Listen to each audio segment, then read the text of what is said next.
If you are watching this, you are probably waiting for a text that's never going to come. You're replaying the last conversation in your head, praying for answers, or maybe just waiting for an apology so you can finally close that chapter.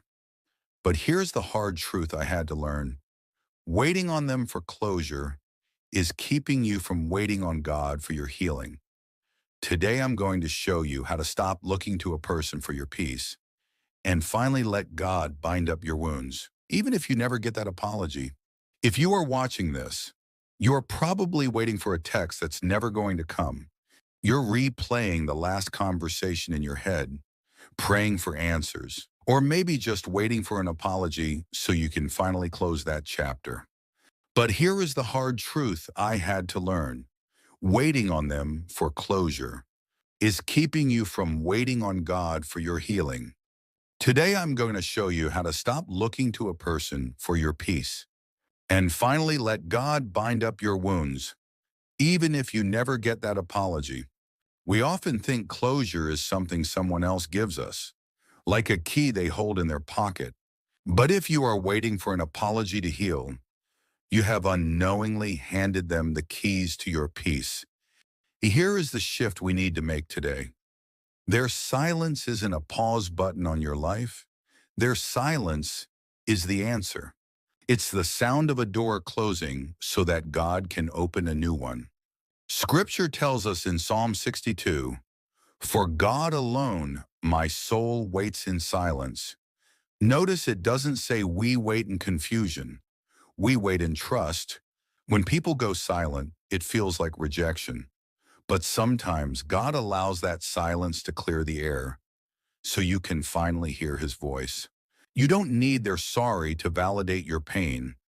You just need God's presence to start your healing. Let's look at the 5 steps to take those keys back right now. Step 1 is the hardest. You have to forgive them for not being sorry. We often hold on to anger because it feels like justice.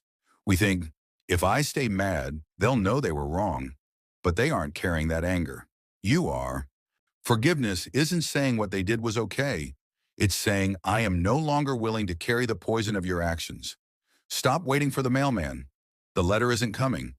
Step 2 is getting the poison out. I want you to write a letter to them. Say everything. The hurt, the betrayal, the questions, the things you wanted to scream. Don't edit it. Don't be polite. Just be honest. But do not send it. Instead, safely burn it. As you watch the smoke rise, imagine your attachment to them rising with it, giving it back to God. Step 3. You cannot heal in the same environment where you got sick. If their name is still on your phone, if their photos are still on your wall, if you are still stalking their social media, you are picking the scab. Archive the photos, mute the accounts, change your ringtone, signal to your brain that a new season has started. Step 4 is about reclaiming territory. Is there a coffee shop, a park, or a song you avoid because it was ours? Take it back. Go there by yourself, or go with God. Listen to worship music while you sit there. Overwrite the old memories with new ones. Don't let a ghost haunt your favorite places. They don't own that spot. You do.